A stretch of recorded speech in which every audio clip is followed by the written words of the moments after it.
লোকগুলো যখন কাজ করে তখন আমার খুব কষ্ট হয়। আর আমি বলি যে এই লোকগুলো বিদেশে কাজ করতে না গেলে বুঝতে পারবে না যে সময় কি জিনিস আর কাজ কি জিনিস। তার মধ্যে যারা ওই মাটি কাটে, মাটি মাথায় করে নিয়ে যায়, তো ওরা 4টায় কাজ বন্ধ করে দেয়। তখন মাথায় ডালি নিয়েছে, নিয়ে যাবে ওখানে, তখন আজান হয়ে গেছে, 4টায় হয়েছে, ডালি মাথার মাটিটি ওখানে ফেলে দিয়েছে। কেন? এটা সময় শেষের জন্য। তখন আমি বললাম, রুজি কি দিয়ে বরকত হতে পারে? রুজিতে এই কাজ দিয়ে রুজি উপার্জন করে রুজিতে বরকত হবে না। তো রাসূল সাল্লাল্লাহু আলাইহি সাল্লাম বললেন যে শোনো, ওরা স্বামীকে মানুষের অকৃতজ্ঞতা প্রকাশ করে, বদনাম করে, গীবত করে, অপ্রয়োজনীয় কথায় লিপ্ত হয়। 1, 2 ওয়াকফুরনা রাশিয়া, স্বামীকে মেনে চলে না। এই 2টা কারণে তারা জাহান্নামে বেশি। আল্লাহর নবী এ কথা বললেন। তবে তিনি আর একটা বাক্য ওখানে বাড়িয়ে বলে রেখেছেন। তিনি বললেন, মারাআইতু মিন নাকাসাত আকলিন ওয়া দীনিন আযহাবা লিরব্বির রাজুলিল আযীম। বিদ্যাও কম, বুদ্ধিও কম, দিনও কম, বুদ্ধিও কম, ইবাদতও কম, বুদ্ধিও কম। ইবাদতও পুরুষের সমান করতে পারে না। কিভাবে করতে পারে না? 7 দিন হায়েজ থাকে, তখন নামাজ পড়তে পারে না।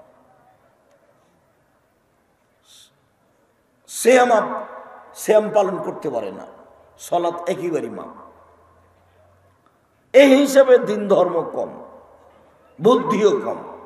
এরপরেও মারাআইতু মিন নাকাসাত আকলিন ওয়া দীনিন আযহাবা লিরব্বির রাজুলিল আযীম মিন ইহদাকুন্না। তোমরা পুরুষ মানুষের যত ক্ষতি করতে পারো, এমন কোনো জাতি নাই যে তারা তোমাদের চেয়ে বেশি ক্ষতি করতে পারে। তোমরা এমন জাতি যে বুদ্ধিমানের বুদ্ধিকে নষ্ট করতে পারো। তোমরা এমন জাতি যে বুদ্ধিমানের বুদ্ধিকে নষ্ট করতে পারো। একবার হাসলেই তার বুদ্ধি হারিয়ে যায়। তোমরা সেই জাতি, যার জন্যই তাকে বাড়িতে থাকতে বলা হয়েছে। এই বাক্যটা তিনি বললেন। এই কারণে বেশিরভাগ জাহান্নামী।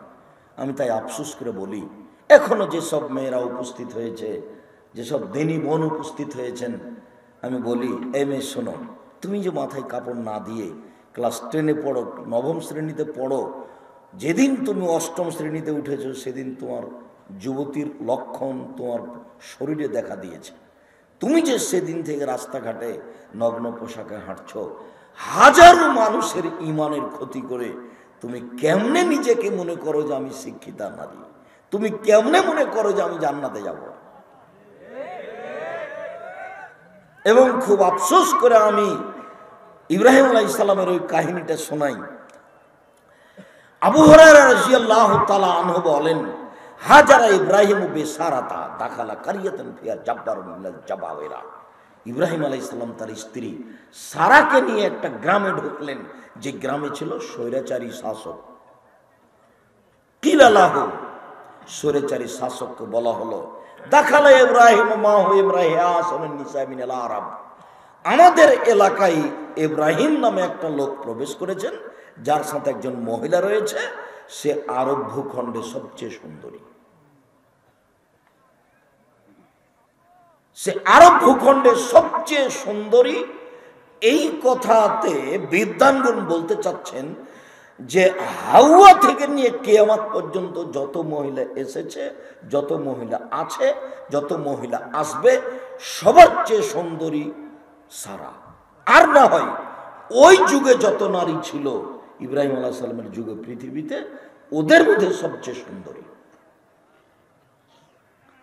তো বলা হলো, মানে হে আল্লাহ, তোমার সাথে যে মহিলা আছে এ কে? তখন ইব্রাহিম আলাইহিস সালাম বললেন, হে উখতি, সে আমার বোন। সুমারা যাই এলাইহা। তারপরে তার কাছে হেঁটে গেলেন। হেঁটে গিয়ে বলছেন, শোনো, আন্নি আখবারতুহুম আন্নাকা উখতি, আমি বলে দিয়েছি তুমি আমার বোন। ফালা তুকাদ্দিবি বিহাদিসি, তুমি আমাকে মিথ্যুক প্রমাণ করো না। এখন তুমি যদি বলো এটা আমার স্বামী, তাহলে আমি মিথ্যুক হয়ে যাব, কথা দুরকম হয়ে যাবে। মনে রেখো সারা, ইন আলাল আরজে মুমিনুন গায়রু গায়রুকে, এই মাটির উপরে মাত্র 2জন মুসলমান, আমি আর তুমি। এই হিসাবে আমরা ভাই বোনও বটে, মাটির উপরে দুইজন মুসলমান ছাড়া আর কেউ মুসলমান নেই, আমরা মাত্র দুইজনই। এই হিসাবে আমরা ভাই বোনও বটে। এটুকু বলার পরেও নিজের স্ত্রীকে রক্ষা করতে পারলেন না। ফারসালা বিহা ইলাইহে, তিনি তার স্ত্রীকে স্বৈরাচারী শাসকের কাছে পাঠিয়ে দিলেন। ফাকামা, স্বৈরাচারী শাসক তাকে ধরার জন্য দাঁড়ালো। তিনি বললেন থামেন। তিনি অজু করলেন, 2 রাকাত সালাত আদায় করলেন। অজু করে 2 রাকাত সালাত আদায় করে তিনি বলছেন, আল্লাহুম্মা, হে আল্লাহ, ইন কুনতা আমানতু বিকা ওয়া বিরাসূলিকা ওয়া হাসানতু ফারজি ইল্লা যাওজি, আমি যদি তোমাকে বিশ্বাস করে থাকি, আমি যদি তোমার নবী ইব্রাহিমকে বিশ্বাস করে থাকি, আমার জিন্দেগিতে আমি কোনোদিন যদি আমার লজ্জা স্থানকে আমার স্বামী ছাড়া কাউকে ব্যবহার করতে না দিয়ে থাকি, এই কথার 3টে যদি সত্য হয়ে থাকে, ফলা তুসাল্লে তালায়াল কাফেরা, এই নির্জন ঘরে কাফের যেন আমার গায়ে হাত লাগাতে না পারে। কথা শেষই হয়নি, অজ্ঞান হয়ে পড়ে গেছে স্বৈরাচারী শাসক। হাদিস বুখারী মুসলিম। আপনি আমার দিনী বোন, আপনার এমন সাহস হয় বলতে পারবেন, এখন আপনি ছোট ব্লাউজ পরে আছে, আপনার পেটটা সবাই দেখতে পায়, কি বলবেন আপনি? আল্লাহকে আপনি কি বলবেন? তুমি একটা মেয়ে মাস্টার ডিগ্রি পাস করে আজকে বক্তব্য শুনতে এসেছ। আব্দুর রাজ্জাক সাহেবের বক্তব্য অনেক ভালোবাসো, খুশি হলাম আমি, ভালো কথা, অনেকেই ভালোবাসে, যার কারণে হাজারো লাখো জনগণ উপস্থিত। তো আসলে এইভাবে থেকে মাথা চুল জাতিকে দেখিয়ে, অঙ্গ প্রত্যঙ্গ জাতিকে দেখিয়ে তুমি কি মনে করো যে আমি একটা কথা বললে আল্লাহ মেনে নেবেন? তোমার কি সাহস হয়? দেখো না বলার ঢং কি, বলার ঢংটা কোনো দেখেছো? মানে ভাবে মনে হচ্ছে যে আপনি বাধ্য, ওই জন্য আমার গায়ে হাত লাগাতে না পারে। আমি তোমাকে বিশ্বাস করি, তুমি যে আল্লাহ, এটা আমি মেনে নিয়েছি। 2, ইব্রাহিম নবী। আমি বলি না ইব্রাহিম আমার স্বামী, আমি বলছি ইব্রাহিম নবী। 3, জিন্দেগিতে আমি কোনোদিন জেনা করিনি, অপর পুরুষের সাথে আমি কোনোদিন মিশিনি। এই 3টে কথা যদি আমার সত্য হয়ে থাকে, তাহলে এই জন্য আমার গায়ে হাত লাগাতে না পারে। বলার ঢংটা দেখছেন, মানে কথা শেষই হয়নি, স্বৈরাচারী শাসক অজ্ঞান হয়ে পড়ে গেছে। কথা মানার জন্য তিনি প্রস্তুত আছেন। বলে কে? দিন রাত বদনাম আর গিবাদ দিয়ে মুখখান খালি একবারে পচা নষ্ট হয়ে আছে। আর খারাপ মানুষের প্রশংসা করে, অমুকের চরিত্র ফুলের মতো পবিত্র। আর আরো আলেম ওলামার বিরোধিতা দেখে আমাকে অবাক লাগে। কিছু আলেম ওলামা, কিছু মানুষ যখন বিরোধিতা করে, তখন আমাকে দেখে মনে হয় আমাকে যে এ মনে হয় এতে নেকি পাবে। এত বদনাম করছে কেন? এর এত বদনাম করাতে কি আছে? আর যখন মানুষ দল সংগঠন করে কিছু করতে যায়, তখন মনে হয় যে বদনাম না করলেও আর শান্তি পায় না, এমন লাগে। মুখখান নষ্ট হয়ে গেছে, আপনি কি বলবেন? চোখটা নষ্ট হয়ে গেছে। প্রায় যত মোবাইল আছে, এই ছেলে, আমি মোবাইলের অপর নাম বলেছি, মোবাইলের অপর নাম জেনা, মোবাইলের অপর নাম হলো জাদু। রাসূল সাল্লাল্লাহু আলাইহি ওয়াসাল্লাম বলছেন, আয়না নে তাজনিনে জেনা হুমান নাজর, 2 কানে 2 চোখের জেনা হচ্ছে চোখ দিয়ে দেখা, আল্লাহনা জেনা হুমাল ইস্তেমা, 2 কানের জেনা হচ্ছে কান দিয়ে শোনা, ওয়ালিয়াদ জেনা হাল বাদশ, হাতের জেনা হচ্ছে হাত দিয়ে ধরা, আর রিজল জেনা হাল মাসি, পায়ের জেনা হচ্ছে এই পথে চলা, জেনাল কলব তাতামান্না তাস্তাহি, অন্তরের জেনা হচ্ছে পরিকল্পনা করা, জেনাল লিসান নুতক, জিহ্বার জেনা হচ্ছে কথা বলা। সব জেনা। দিন রাত তোমার মোবাইলটা খুললেই ল্যাংটা মেয়ে চলে আসছে, তুমি মনে করো এরই নাম জেনা। এ কথা আমি বলিনি, এগুলো হাদিস বুখারী মুসলিম। এ কথা আমি বলিনি, এ কথা মুহাম্মদ সাল্লাল্লাহু আলাইহি ওয়াসাল্লাম বলেছেন আজ থেকে নিয়ে 1450 বছর পূর্বে। আল্লাহ আইনানে তাজনিনে জেনা হুমান নাজর, 2 চোখের জেনা হচ্ছে চোখ দিয়ে দেখা। বলো তোমার মোবাইলের অবস্থা কি, তোমার অবস্থা কি? রাসূল সাল্লাল্লাহু আলাইহি ওয়াসাল্লাম বলছেন, আমার উম্মতের উপরে 3টা বিপদ নেমে আসবে 3টা পাপের কারণে। আমার উম্মতের উপরে 3টা বিপদ নেমে আসবে 3টা পাপের কারণে। 1, আমার উম্মতের উপরে ভূমিকম্প হবে, দেশে ভূমিকম্প হবে। 2, আকার আকৃতি পরিবর্তন হয়ে যাবে। সন্ধ্যায় ছিল মানুষ, সকালে হবে শোর, বানর। হওয়ার ব্যাপারে বলেছেন শোর হয়ে যাবে, শুকুর, বানর হয়ে যাবে। 3, সমস্যা নেমে আসবে। মসজিদে মারামারি, মাদ্রাসায় মারামারি, স্কুল কলেজে মারামারি, রাস্তাঘাটে মারামারি, যেখানে সেখানে মারামারি, জিনিসের দাম বেশি। আরে জমির দাম 15 লাখ টাকা আর রেজিস্ট্রি খরচ 10 লাখ টাকা, অবাক কথা গো। আচ্ছা, এই 10 লাখ টাকাটা কিসের? এটা কি? এটার জাতির কাছে কি জবাব আছে? ওই টাকাটা তো অনেক পরিশ্রম করে লোকটা করেছে। আমি জামিয়া সালাফের ডাঙ্গিপাড়া 26 বিঘা জমির উপরে অবস্থান করে, প্রায় অংশই কিনা। রূপগঞ্জ, নারায়ণগঞ্জ, ঢাকা প্রায় 51 বিঘা জমির উপরে অবস্থান করে, প্রায় অংশই কিনা। যার কারণে বুঝতে পারি সমস্যাটা কোথায়।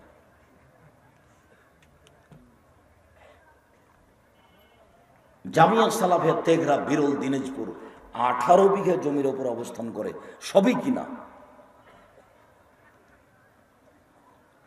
সম্মিলিত দিনী ভাই বোন, রাসূল সাল্লাল্লাহু আলাইহি ওয়াসাল্লাম বললেন আমার উম্মতের উপরে 3টে বিপদ নেমে আসবে।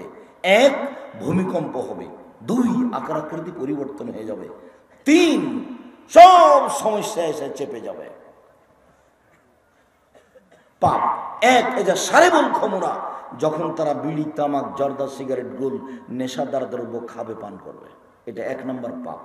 2, জাহরাতুল কায়নাত, মেয়েরা যখন নাচবে, সব মোবাইলে মেয়ে নাচে, সব ঘরে মেয়ে নাচে, সব দোকানে মেয়ে নাচে। 3, জারাবুল মাযির, যখন বাদ্যযন্ত্র প্রকাশ পাবে, সব দোকানে বাজনা বাজে, সব মোবাইলে বাজনা বাজে, সব ঘরে বাজনা বাজে, সব বিবাহ অনুষ্ঠানে বাজনা বাজে, যেখানে সেখানে বাজনা বাজে। বাজনা নাকি পাপের কাজ নয়, এটা নাকি ভালো বন্ধুত্ব কাজ।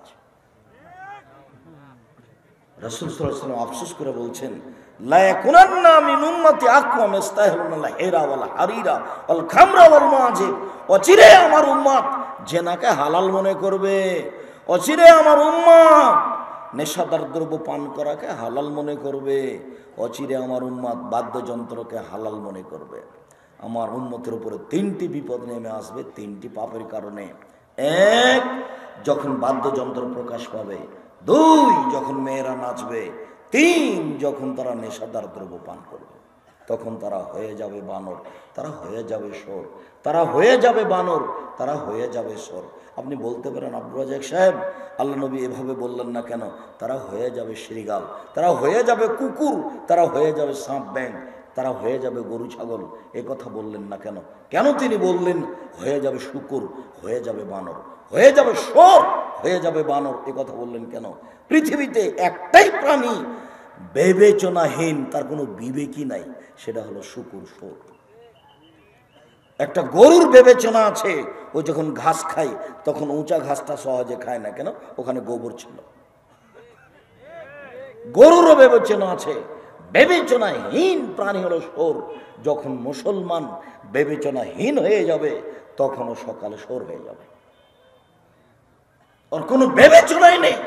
মা, বেটা, বাপ, বেটি, জামাই, বন্ধু সবাই মিলে টিভি দেখছে একসাথে, আর ল্যাংটা মেয়ে নাচছে, সবাই আছে।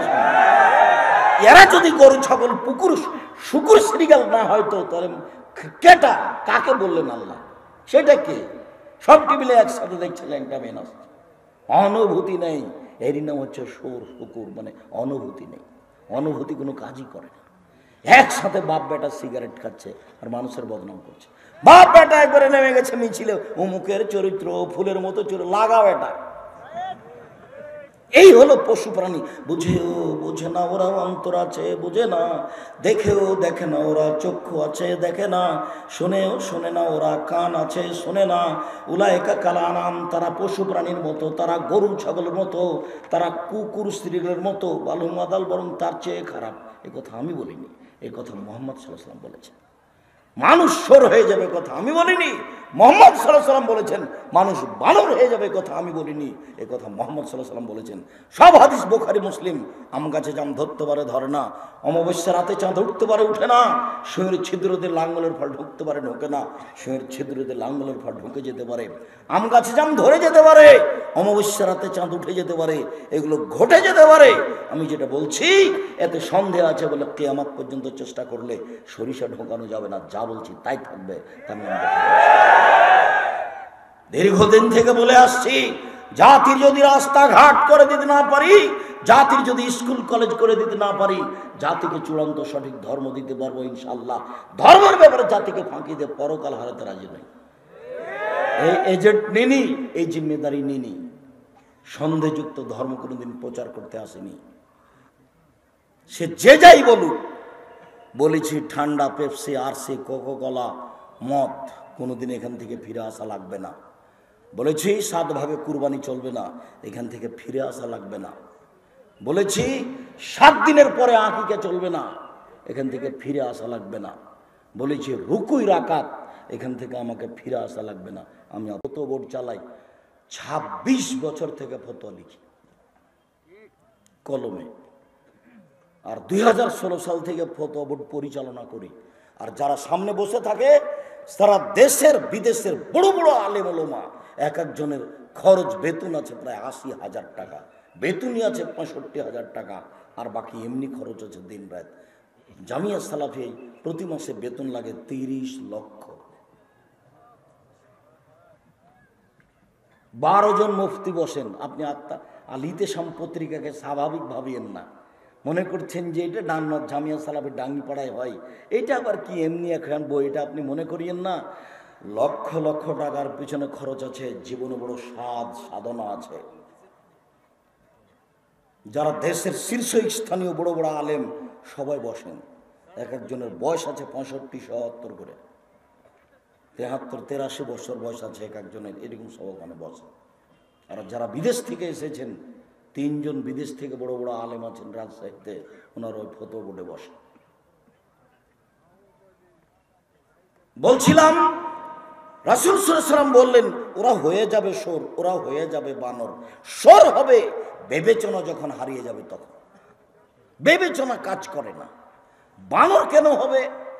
বানর হয়ে যাবে এজন্য যে ওদের নিয়ম কানুন হবে ইহুদি খ্রিস্টানের। এই ছেলে, মাথায় যে চতুর্দিক চুল একবারে ছোট করে দিয়েছ আর উপরে ছাতা করেছে, এটা কার নীতি? এটা তোমার মা দেখে না, এটা তোমার বাপ দেখে না। তোমার মা নাই, তোমার বাপ নাই। আমি তোমাকে হয়তো বা বুঝাতে পারিনি, আমি তোমাকে কোনোদিন কষ্ট দিইনি, তোমার মাকে আমার তোমার বাপকে আমি কোনোদিন কষ্ট দিতে চাইনি, আসলে আমি বুঝাতেই পারিনি, এটাই ঠিক। আমি যে বুখারী মুসলিমের হাদিসটা পেশ করলাম, যে জাবের রাদিয়াল্লাহু তাআলা আনহু বলছেন যে রাসূলের সাথে আমরা যুদ্ধ করে আসলাম, মদিনায় ঢুকবো। তখন আল্লাহ রাসূল বললেন, এই সবাই থামো, এখানে রাতে থাকো, সকালে বাড়িতে যাব। তো আমি জাবের বললাম, আল্লাহর নবী আমাকে বাড়ি যেতে দেন, আমি নতুন বিবাহ করেছি। তো আমি এই কথাটা বলতেই আল্লাহ রাসূল আমার সাথে এইভাবে কথা বলতে লাগলেন। তিনি বলছেন, ও আচ্ছা, নতুন বিবাহ করেছ, বিকরানাম সাইয়্যিব। তো তুমি কুমারী মেয়ে বিবাহ করেছ না তালাক প্রাপ্ত মেয়ে বিবাহ করেছ? কুমারী করেছ না তালাক প্রাপ্তা করেছ? তখন আমি বললাম সাইয়্যিবা, তালাক প্রাপ্তা মেয়ে বিবাহ করেছি। ওর বিবাহ হয়েছিল, ওর স্বামী ওকে তালাক দিয়ে দিয়েছে, আমি তাকে বিবাহ করেছি। তখন আল্লাহ রাসূল বলছেন, হাল্লা বিক্রাম তোলায় ভাত তোলায় বোকা। আরে কুমারী মেয়ে কেন বিবাহ করলে না? তুমি তার সাথে খেলতে, ও তোমার সাথে খেলতো। আরে কুমারী মেয়ে কেন বিবাহ করলে না? তুমি তার সাথে খেলতে, ও তোমার সাথে খেলতো। আল্লাহ রাসূল তো এই পর্যন্ত বললেন। এখন দেখেন জাবের কি বলেন। জাবের রাদিয়াল্লাহু তাআলা আনহু বলছেন, আল্লাহর নবী, আমার বাপ উহুদের যুদ্ধে শহীদ হয়েছে, 6টা মেয়ে রেখে গেছেন, আমার 6টা বোন। তো আমার বউটা আমার বোনের বয়সের হোক, এটা আমি চাই না। 4টা কারণে, এই 4টাই তোমার মাকে করতে হবে, এই 4টাই তোমার বাপকে করতে হবে। আমি 4টা কারণে কম বয়সের মেয়ে বিবাহ করতে চাইনি। এক, আমার স্ত্রী যেন ওদের শিষ্টাচার শেখাতে পারে, কিভাবে খাবে, কিভাবে বসবে, কিভাবে বাড়িতে ঢুকবে, কিভাবে বের হবে। ওরা আমার স্ত্রী যেন আমার বোনদেরকে কি করতে পারে, শিষ্টাচার শেখাতে পারে। এক, দুই, অতোয়াল্লে মোহন না, আমার স্ত্রী যেন আমার বোনদেরকে দিন ধর্ম শিখিয়ে দিতে পারে। পেশাব করতে বসলে এই দোয়া পড়তে হয়, পেশাব পায়খানা থেকে উঠলে এই দোয়া পড়তে হয়, ঘুমানোর সময়তে দোয়া পড়ে ডান কাতে শুইতে হয়, জুতা স্যান্ডেল পরলে ডান পায়েরটা আগে পরতে হয়, খোলার সময় বাম পায়েরটা আগে খুলতে হয়। এগুলো নিয়ম কানুন আমার স্ত্রী আমার বোনদেরকে শিখিয়ে দিবে। এই জন্য আমি তালাক প্রাপ্তা মেয়ে বিবাহ করেছি। 3, অতুরাজ্য লবণ না, আমার স্ত্রী যেন আমার বোনদের মাথার চুল চিরুনি করে দিতে পারে, আমার বোনেরা যেন একটু পরিপাটি হয়ে সুন্দর হয়ে থাকে, এইটা যেন আমার স্ত্রী করে দিতে পারে। সেই জন্য আমি তালাক প্রাপ্ত আমি বিবাহ করেছি। 4, ওয়াত্তাকুমা আলাইহিন্না, আমার স্ত্রী যেন আমার বোনদের উপরে পাহারাদার হিসাবে থাকে, পাহারাদার। তুমি বলো এবার, এই ছেলে তুমি বলো, তোমার বোন এখানে বসে আছে, ক্লাস 10-এ পড়ে, মাথায় কাপড় নেই, এবার তুমি বলো যে আমার মাও আছে বেঁচে। আমি মনে হয় ভুল বুঝাচ্ছি, বুঝতে পারছেন না নাকি? ও যদি মাথায় কাপড় না থাকে তবুও তার মা বেঁচে আছে, এই কথাটা আমি মানলাম না, আপনি মানেন। মানে আমি ওকে মা বলতে চাইনি, আমি বলেছি প্রসাব করাতে পারলেই মা হওয়া যায় না, জন্ম দিতে পারলেই বাপ হওয়া যায় না, নীতির নাম মা, ক্ষমতার নাম বাপ। আমি যদি বুঝাতে না পারি আবারও বলছি, হাদিস বুখারী মুসলিম, জাবের বলছেন যে আমি তালাক প্রাপ্তা মেয়ে কেন বিবাহ করলাম। আপনার মনে হয় বুঝতে পারেন না। আল্লাহর নবী তো বললেন যে আচ্ছা, আরে কুমারী মেয়ে কেন বিবাহ করলে না, তুমি তার সাথে খেলতো, তোমার সাথে খেলতো। সংসারের বিবাহের একটা স্বাদ থাকে, সেটা আল্লাহর নবী বলছে, কিন্তু সেই স্বাদের কথা জাবের বললেন না। যখন জাবের এভাবে বললেন তখন কথাটা আল্লাহ রাসূল মেনে নিলেন। আমি এই 4টা কারণে বয়সের মেয়ে বিবাহ করেছি, আমার বোনদের বয়সের মেয়ে বিবাহ করিনি। তোমাকে আমি কষ্ট দিতে চাইনি যুবক, তোমাকে আমি কষ্ট দিতে চাইনি।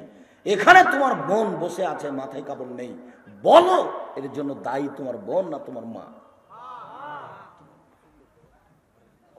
ভুল বুঝিয়ে না, এটাই ঠিক যেটা বলেছি, জাতির সামনে যে কথা বলেছি সে কথা ফেরত নিতে হবে না।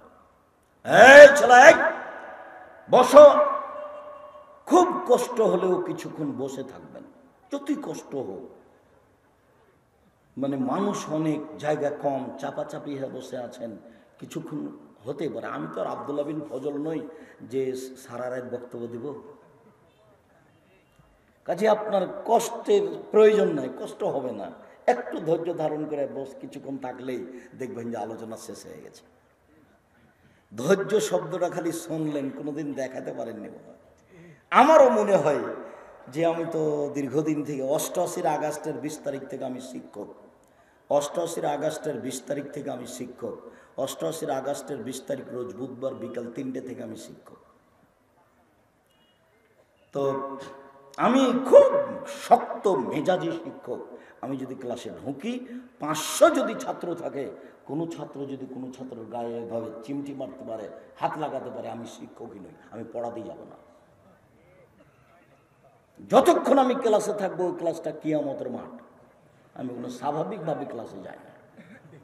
এবং আমার সাবজেক্ট ছেলে না পড়ে লিখা না করে নিয়ে চলে আসবে, এই ধারণা আমি করি না।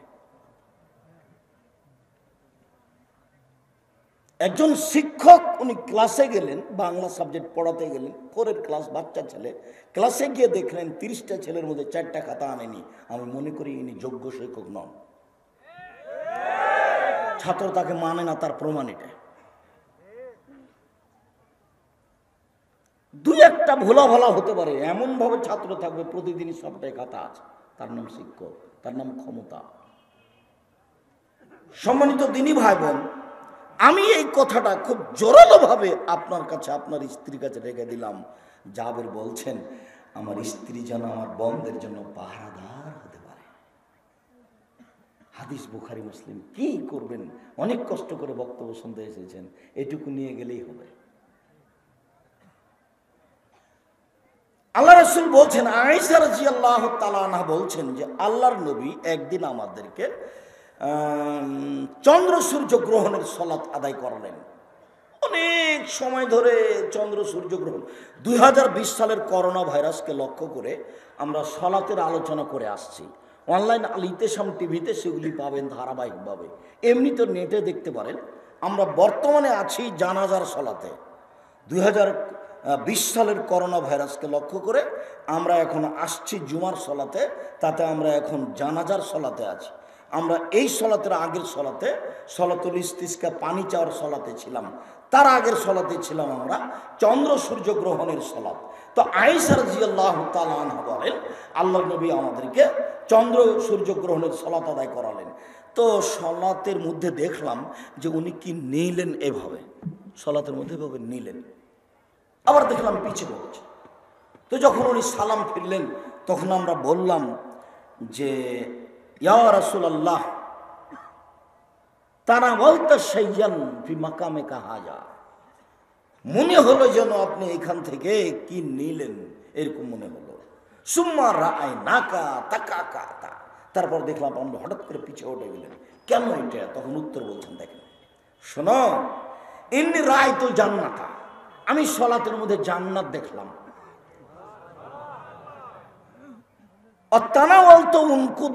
জান্নাত, তো জান্নাত থেকে এক টুকরা ফলের ছড়া আমি নিয়ে নিতে চাইলাম। শোনো, লাও আখাস্তহু, যদি আমি ফলের ছড়াটা নিয়ে নিতাম তো লাকাল তুম্মা বাকিয়াতি দুনিয়া, সারা পৃথিবীর মানুষ খেত কিয়ামত পর্যন্ত।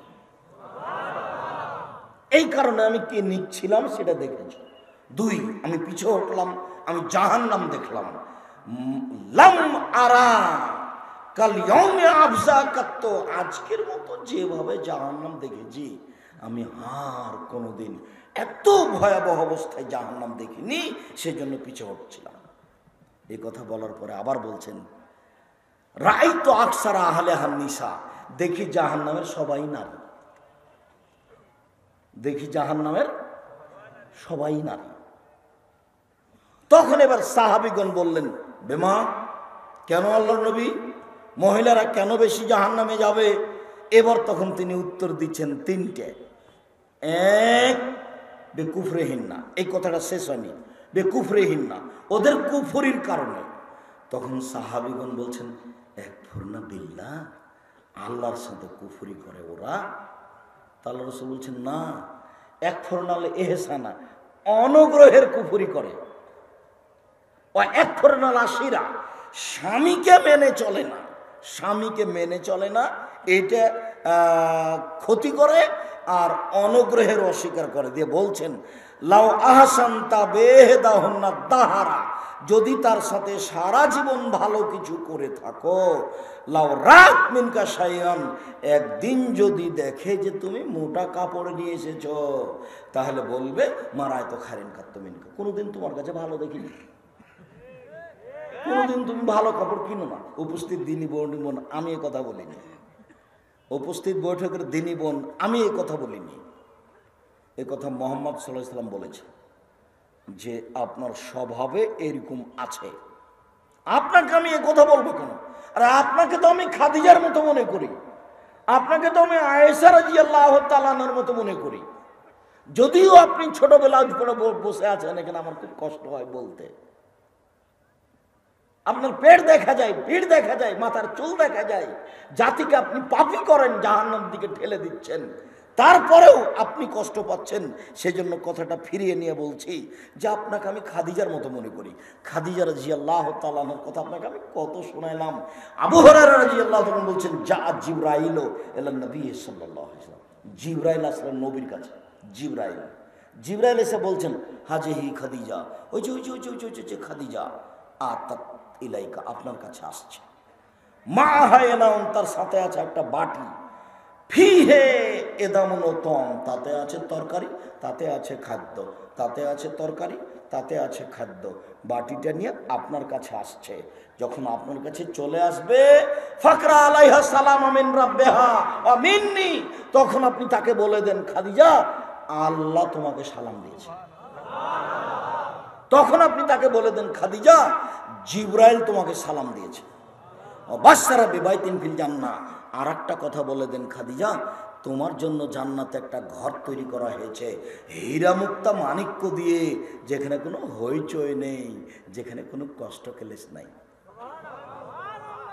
হাদিস বুখারী মুসলিম। কি বললাম মনে থাকবে না মনে হয়? জিবরাইল কোথায় আসলেন? আমাদের নবীর কাছে এসে বলছেন যে ওই যে খাদিজা আসছে, ওই যে আসছে। খাদিজার কাছে কি আছে? একটা বাটি আছে, যাতে কি আছে? তরকারি এবং খাদ্য। কার জন্য নিয়ে আসছেন বলেন তো? মুহাম্মদ সাল্লাল্লাহু আলাইহি ওয়াসাল্লামের জন্য। তো এইটা নিয়ে কোনো কথা নেই। এই কথা হলো এই যে আসলে আপনি একটু বলবেন যে আল্লাহ তোমাকে সালাম দিয়েছে, আর আসলে আপনি একটু বলবেন যে জিবরাইল তোমাকে সালাম দিয়েছে। আসলে একটু বলবেন যে তোমার জন্য জান্নাতে একটা ঘর রেডি হয়ে গেছে হীরা মুক্তা মাণিক্য দিয়ে, যে ঘরে কোনো হইচই নেই। এই কথাটা আপনি বলে দেবেন। হাদিস বুখারী মুসলিম। আদর্শ নারী বইয়ে লেখা আছে দেখেন, আদর্শ পরিবার বইয়ে লেখা আছে দেখেন, উপদেশ বইয়ে লেখা আছে দেখেন। আপনার জন্য লিখেছিলাম, আপনি মনে করছেন যে আব্দুর রাজ্জাক সাহেবের বইটা কিনবো কি কিনবো না, মুকসিদুল মুমিনিন কিনি, আনলে কি করলে কি হয় সেটা কিনি। আমি বলেছি জামিয়া সালাফে প্রতিষ্ঠান দিয়ে এদেশের ছেলে মেয়ের উন্নত মানের শিক্ষার ব্যবস্থা করবই করবো ইনশাআল্লাহ। যেখানে ছেলে মেয়ে বাংলা, ইংরেজি, আরবি উন্নত মানের শিক্ষা অর্জন করে জাতির অন্যায়ের বিরুদ্ধে লড়বে, মুখে কলমে মিডিয়াই। মুখে বলছি, এই যে মিডিয়া দেখতে পাচ্ছে, কলম, মাসিকা, লিতে সম্পত্রিকা, বই পুস্তক, জাতিকে আমি কলমে ফাঁকি দিইনি, জাতিকে আমি মিডিয়াতে ফাঁকি দিইনি, জাতিকে আমি মুখে ফাঁকি দিইনি, জাতিকে আমি শিক্ষাতে ফাঁকি দিতে আসিনি। বেশি টাকা দিয়ে দামি দামি বড় বড় শিক্ষক রেখেছি। 250 জন শিক্ষক শিক্ষিকা আছেন, 250 জন, যাদের বেতন লাগে প্রায় 30 লক্ষ। আমি চেষ্টা করতে কম করছি তা আমার মনে বলে না। এখানে আপনি যান, প্রায় 2000 ছেলে আছে, 850-900 মেয়ে আছে, সব মিলে প্রায় 4000 ছেলে মেয়ে আছে, 300 ইয়াতিম আছে, প্রায় 500 অসহায় ছেলে মেয়ে আছে। আমি চেষ্টা করতে কম করছি তা আমার মনে বলে না। আমি মনে করছি যে চেষ্টা করছি, আপনি খালি দোয়া করেন, আল্লাহ তুমি জামিয়া সালাফে কবুল করো। আরও চেষ্টা করবো ইনশাআল্লাহ। দিন রাত আপনার সাথে আছে, আপনার ছেলে মেয়ের পিছনে আছে, অন্য কোনো চিন্তা ভাবনা করি না। সংসার নাই কিছু, দেউলিয়া আমি আছি, কিছুই করি না। হিসাব নিকেশ নাই, কিভাবে চলে, কিভাবে থাকবো, কিভাবে খাই। সম্মানিত দিনী ভাই বোন, মহান আল্লাহ বলেন, আস্তাইনু বিস-সাবরি ওয়াস-সালাহ, পৃথিবীর মানুষ তোমরা আল্লাহর নিকটে সালাত ধৈর্যের সাথে সাহায্য চাও। সালাত আদায় করো, ধৈর্য ধারণ করো, আল্লাহর কাছে চাও, যেটা চাইবা সেটা পেয়ে যাওয়া। আজান ইকামতের মাঝে চান, পেয়ে যাবেন। যখন রাত 12টা এরপরে চান, পেয়ে যাবেন, সব দরজা খোলা। যখন দিন দুপুর আজান হবে এই সময়ে চান, সব দরজা খোলা। রমজান মাসে চান, পেয়ে যাবেন, সব দরজা খোলা। এই ছেলে, এই ছেলেগুলি যে আপনার সামনে হাঁটছে, তা আপনি এটা ঠেকাচ্ছেন না কেন? ও কি বুঝবে এগুলি? ওর কি কোনো বুঝার ক্ষমতা আছে? ও তো এগুলো বুঝতে পারবে না। তো বুঝার মতো তো অনুভূতি লাগবে। কিছুক্ষণ বসে থেকেছে, ছাদে বসেছিল, এখন ছাদ মিটে গেছে, এখন উঠে হাঁটছে। তো আর এগুলো ধরে রাখতে পারবে না, ধরে রাখার প্রয়োজনও নেই।